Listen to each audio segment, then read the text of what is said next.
Rumah masih ramai setelah pulang dari pemakaman. Kepalaku masih pusing karena tak bisa menahan tangis melihat jasad terakhir istriku dimasukkan ke liang lahat. Aku makin tak bisa menahan air mata saat melihat anak-anak menangis, memandangi orang-orang yang menimbun tubuh ibu mereka. Lama aku diam di pemakaman, mengingat kembali saat istriku masih ada. Aku ingat semua dosaku, kesalahanku, mulut kasarku, ketidakpedulianku. Bahkan yang paling aku ingat, membiarkan dia berpikir sendiri tentang keuangan keluarga. Aku pikir saat di pemakaman adalah momen tersedih yang aku alami sepanjang hidupku. Ternyata itu belum apa-apa. Banyak kepiluan-kepiluan yang membuatku serasa hancur. Mulai saat malam, setelah rumah ini kosong dari pelayat, anak-anak seperti tidak mau tidur tanpa ibunya. Mereka masih menangis sesenggukan. Aku hanya bisa memeluk mereka tanpa bisa menyembunyikan kesedihan di wajahku. Putriku yang berusia 5 tahun beberapa kali berlari ke kamar sambil memanggil ibunya. Sepertinya dia lupa bahwa ibunya telah tiada. Kemudian ia keluar lagi dengan wajah kecewa. Malam berlalu tanpa aku bisa melelapkan mata sedetik pun. Aku memandangi anak-anak yang tidur dengan gelisah. Sebentar-bentar terbangun dan putra pertama kami yang berusia 9 tahun ternyata menangis sambil melekatkan wajahnya di bantal. Adiknya laki-laki berusia 7 tahun sudah tertidur. Namun sesekali ngigau memanggil ibunya. Sungguh aku tak tenang malam itu. Rasanya rumah ini hampa.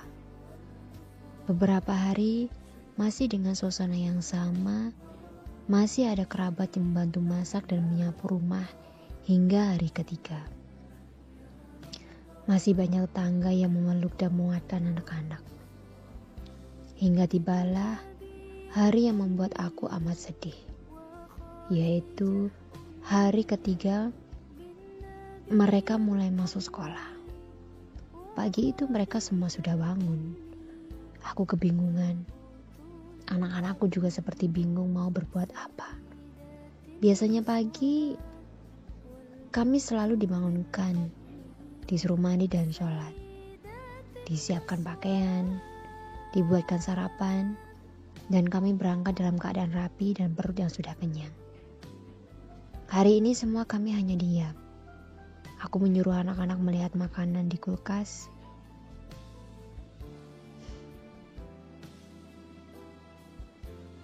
Tapi yang ada hanya bahan mentah.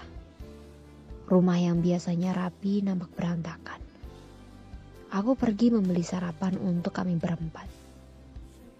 Saat membayar aku kaget. Uang 50.000 tanpa kembalian. Padahal selama ini aku memberi uang 50.000 kepada istriku cukup untuk makan kami sampai malam. Kadang-kadang aku malah marah-marah kalau dia minta tambahan. Aku bawa sarapan pulang dan anak-anak sudah menunggu di meja makan. Sudah jam 7:30, biasanya mereka sudah diatur atau diantar ke sekolah, semuanya diantar oleh istriku berbarengan.